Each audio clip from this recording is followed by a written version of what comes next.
ನಾವು ಹುಡುಗರು ಹೀಗೆ ಅಲ್ವಾ, ಬೇಜಾರಾದಾಗಲೂ ಬೈಕ್ ಓಡಿಸ್ತೀವಿ, ಖುಷಿ ಆದಾಗಲೂ ಬೈಕ್ ಓಡಿಸ್ತೀವಿ, ಟೀ ಕುಡಿಯೋಕ್ಕೆ ಹೋಗ್ಬೇಕು ಅಂದರೂ ಬೈಕಲ್ಲೇ ಹೋಗ್ತೀವಿ. ಬೈಕು ಇರಲೇಬೇಕು. ಬೈಕ್ ಇಲ್ಲ ಅಂದರೆ ಏನೋ ಒಂಥರ ಕಳ್ಕೊಂಡಂಗೆ.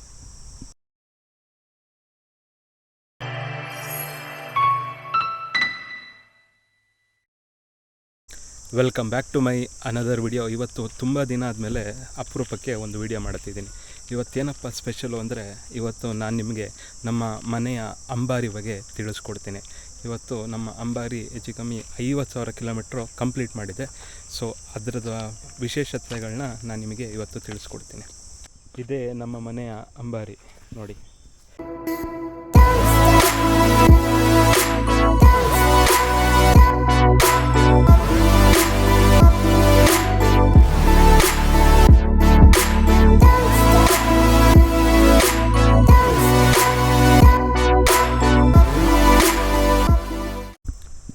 ಈ ಬೈಕ್ನ 2019 ಜುಲೈ ಮಂತಲ್ಲಿ ನಮ್ಮ ಅಣ್ಣ ಇದನ್ನ ಪರ್ಚೇಸ್ ಮಾಡಿದ್ರು.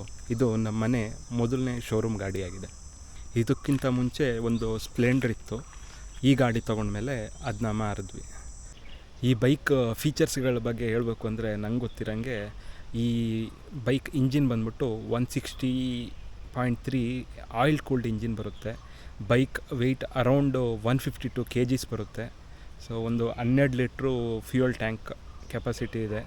ಒಂದು ವೀಲ್ ಸೈಜು ಒಂದು 17 ಇಂಚಸ್ ಸಮಥಿಂಗ್ ಬರುತ್ತೆ. ಒಂದು ಇದ್ರದ್ದು ಒಂದು ಗ್ರೌಂಡ್ ಕ್ಲಿಯರೆನ್ಸು 176 mm ಸಮಥಿಂಗ್ ಏನೋ ಬರುತ್ತೆ. ಎರಡೂ ಕಡೆನೂ ಡಿಸ್ಕ್ ಬ್ರೇಕ್ ವಿತ್ ABS ಕೊಟ್ಟಿದ್ದಾರೆ. ಈಗ ಆಲ್ಮೋಸ್ಟ್ 2018 ಮೇಲೆ ಇರೋ ಎಲ್ಲ 125cc ಗಾಡಿಗಳಿಗೆಲ್ಲ ABS ಕಂಪಲ್ಸರಿ ಮಾಡಿದ್ರಿಂದ ನಾವು ತಗೊಂಡಾಗ ನಮಗೂ ವಿತ್ ABS ಸಿಕ್ಕಿದೆ. ಈ ಗಾಡಿ 50,000 ಕಂಪ್ಲೀಟ್ ಆಗೋಕ್ಕೆ ಆಲ್ಮೋಸ್ಟ್ 4 ವರ್ಷ ಆಯಿತು. ಕೆಲವೊಬ್ಬರು 2 ವರ್ಷದಲ್ಲೇ ಕಂಪ್ಲೀಟ್ ಮಾಡ್ತಾರೆ. ಸೊ ಬಟ್ ಇದು ನಮ್ಮ ಮನೆ ಯೂಸಿಗೆ ಯೂಸ್ ಮಾಡ್ಕೊತಿದ್ದರಿಂದ ಆಲ್ಮೋಸ್ಟ್ ಇದರಲ್ಲಿ ಫಸ್ಟ್ ನಾನು ಒಂದು ಕಂಪ್ನಿಲಿ ವರ್ಕ್ ಮಾಡ್ತಾಯಿದ್ದೆ, ಯಾವುದೊಂದು ಎಕ್ಸ್ಟ್ರಾ ಮಾರ್ಕ್ಸ್ ಅಂತೇಳಿ. ಅದರಲ್ಲಿ ಹಾಸನ ಮತ್ತು ಚಿಕ್ಕಮಂಗ್ಳೂರು 2 ಡಿಸ್ಟಿಕ್ ಕೊಟ್ಟಿದ್ದರು. ಸೊ ಎಲ್ಲ ಸ್ಕೂಲ್ಗಳಿಗೂ ವಿಸಿಟ್ ಮಾಡೋ ಕೆಲಸ. ಸೊ ಆ ಟೈಮಲ್ಲಿ ಅರೌಂಡು ಆವಾಗಲೇ ಒಂದು ವರ್ಷಕ್ಕೇ ಆಲ್ಮೋಸ್ಟು 15,000 ಕಿಲೋಮೀಟರ್ಸು ಈ ಗಾಡಿ ಓಡಿತ್ತು. ಸೊ ಇದರಲ್ಲಿ ಹೈಯೆಸ್ಟ್ ಲಾಂಗ್ ನಾನು ಹೋಗಿರೋದು ಅಂದರೆ ಶಿವಮೊಗ್ಗ ಸಾಗರದ ಹತ್ರ ಜೋಗ್ ಫಾಲ್ಸ್ ಇದೆಯಲ್ಲ, ಅದಕ್ಕೆ ಒಬ್ಬನೇ ಇದೇ ಬೈಕಲ್ಲಿ ಹೋಗಿದ್ದೆ.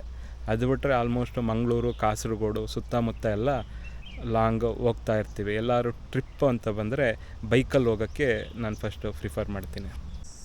ನಾವು ಹುಡುಗರು ಹೀಗೆ ಅಲ್ವಾ, ಬೇಜಾರಾದಾಗಲೂ ಬೈಕ್ ಓಡಿಸ್ತೀವಿ, ಖುಷಿ ಆದಾಗಲೂ ಬೈಕ್ ಓಡಿಸ್ತೀವಿ, ಟೀ ಕುಡಿಯೋಕ್ಕೆ ಹೋಗ್ಬೇಕು ಅಂದರೂ ಬೈಕಲ್ಲೇ ಹೋಗ್ತೀವಿ. ಬೈಕು ಇರಲೇಬೇಕು. ಬೈಕ್ ಇಲ್ಲ ಅಂದರೆ ಏನೋ ಒಂಥರ ಕಳ್ಕೊಂಡಂಗೆ. ಒಂದು ಬೈಕು 50,000 ಕಿಲೋಮೀಟರ್ಸ್ ಓಡಿಸೋವರೆಗೂ ನಮ್ಮ ಹತ್ರನೇ ಇದೆ ಅಂದರೆ ಅದೊಂಥರ ಖುಷಿ ವಿಚಾರ.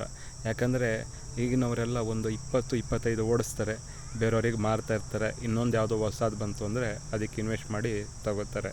ಬಟ್ ಇದು ನಮಗೆ 50,000 ಕಿಲೋಮೀಟರ್ಸ್ ಓಡಿಸಿದ್ರು ಅಷ್ಟೊಂದೇನು ಬರ್ಡನ್ ಆಗೋ ಥರ ಮಾಡಿಲ್ಲ. ಬೈಕ್ ಅಂದಮೇಲೆ ಸಣ್ಣ ಪುಟ್ಟ ಖರ್ಚುಗಳು ಬರ್ತಾನೆ ಇರ್ತವೆ. ಬಟ್ ಅವೆಲ್ಲ ಟೈಮಿಗೆ ಮೇಂಟೈನ್ ಮಾಡ್ಕೊಂಡು ಹೋದರೆ ಸೊ ಇನ್ನೂ ಬೇಕಾದ್ರೆ ಇನ್ನೂ 50,000 ಕಿಲೋಮೀಟರ್ಸ್ ಓಡಿಸಿದ್ರೂ ಏನೂ ಆಗಲ್ಲ. ಬೈಕ್ನ ಒಂದೊಳ್ಳೆ ಫ್ರೆಂಡ್ ಅಂತಲೂ ಹೇಳ್ಬೋದು. ಯಾಕಂದರೆ ಇದು ಬರೀ ಒಂದು ಜಾಗದಿಂದ ಇನ್ನೊಂದು ಜಾಗಕ್ಕೆ ತಲುಪಿಸೋದು ಮಾತ್ರ ಅಲ್ಲ, ನಾವು ಇದರಲ್ಲಿ ಟ್ರಿಪ್ ಹೋಗ್ಬೋದು, ಏನಾದ್ರು ಮನೆಗೆ ಬೇಕಾಗಿರೋ ಏನಾದ್ರು ರೇಷನ್ ದಿನಸಿ ಐಟಮ್ ಏನೇ ಇದ್ದರೂ ಇದರಲ್ಲಿ ತಗೊಬರ್ಬೋದು. ಸೊ ಈ ಬೈಕು ನಮಗೆ ತುಂಬಾ ಹೆಲ್ಪ್ ಮಾಡುತ್ತೆ. ನಿಮ್ಮ ಹತ್ರನೂ ಬೈಕ್ ಇದ್ದೇ ಇರುತ್ತೆ. ಸೊ ನೀವು ನಿಮ್ಮ ಬೈಕ್ನ ಎಷ್ಟು 1000 ಕಿಲೋಮೀಟರ್ಸ್ ಓಡಿಸಿದ್ದೀರಾ ಅಂಥೇಳಿ ಒಂದು ಕಮೆಂಟ್ ಹಾಕಿ ನೋಡೋಣ, ಯಾರು ಹೈಯೆಸ್ಟ್ ಓಡಿಸಿದ್ದಾರೆ ಅಂತ. ಈ ವಿಡಿಯೋದಲ್ಲಿ ಇಷ್ಟೇ. ಸೊ ನೆಕ್ಸ್ಟ್ ವಿಡಿಯೋದಲ್ಲಿ ನೆಕ್ಸ್ಟ್ ಇನ್ಫಾರ್ಮೇಷನ್ ಜೊತೆ ಸಿಗ್ತೀನಿ. ಅಲ್ಲಿವರೆಗೂ ಟೇಕ್ ಕೇರ್, ಬಾಯ್.